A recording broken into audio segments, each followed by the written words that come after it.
Quando a gente fala de limite, as pessoas têm uma certa dificuldade de compreender onde é que a gente quer chegar. Mas no início do século, a gente tinha um limite de vida ao redor de 40 anos.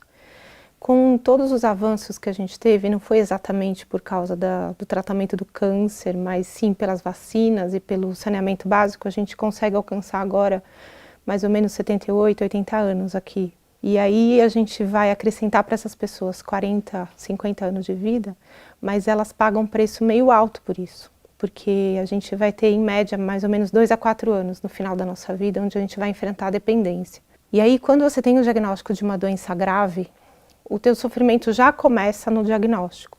E aí a medicina não consegue atuar exatamente nesse sofrimento, ela vai atuar na doença. Durante todo o tratamento que você vai enfrentar de uma doença grave que ameaça a tua vida, você vai experimentar vários momentos de sofrimento, desde o sofrimento físico, o emocional, o familiar, porque a gente não fica doente sozinho, a família sofre junto. Você vai enfrentar o sofrimento social e vai enfrentar o sofrimento espiritual.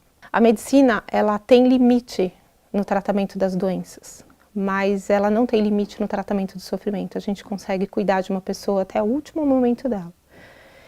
Essa é a grande força dos cuidados paliativos, que é uma área muito nova no nosso meio, embora as pessoas tenham uma versão bastante enganosa, bastante deturpada do que seja paliativo, que é uma coisa considerada sem sentido ou sem consistência, mas que de verdade ela vai trazer para a gente proteção do sofrimento. Então, o cuidado paliativo é a área da assistência à saúde que cuida das pessoas que têm doenças que ameaçam a vida.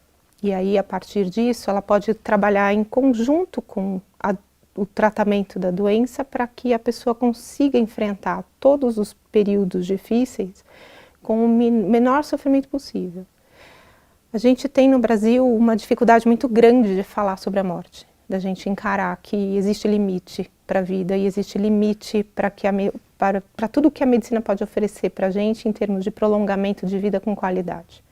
A medicina tem sim muitos limites. A gente tem se distraído nos últimos anos com grande quantidade de tecnologia, hospitais super desenvolvidos, super tecnológicos, com recursos avançadíssimos. Mas a gente tem esquecido que quem está por trás de quem pilota a máquina e quem está recebendo o tratamento são dois seres humanos. E eles não mantêm contato. Eles são totalmente separados por vários muros, sem absolutamente nenhum sentido, quando você chega no limite do tratamento para aquela doença. A gente percebe uma crescente maturidade em relação às pessoas quando se fala da morte, quando se fala da doença e quando se fala do sofrimento. Mas ainda a gente está muito, muito no começo aqui. A gente tem uma possibilidade de oferecer o cuidado de conforto, né, o cuidado que promove a qualidade de vida para as pessoas, numa proporção muito pequena ainda. E, infelizmente, isso é uma coisa que abrevia a vida. A gente já sabe agora que as pessoas que padecem de uma doença grave, que ameaça a vida e não recebem cuidados paliativos desde o diagnóstico, elas morrem mais cedo, cerca de 5 meses antes da hora. E quando a gente fala em tempo de vida, a gente está falando em tempo de vida, não tempo de sofrimento. E aí, por isso, a importância da gente começar a falar sobre a morte, a falar sobre limite e falar sobre o que a gente não quer que aconteça com o nosso corpo, com a nossa família e com a nossa perspectiva de fim, que precisa ser algo que vale a pena viver.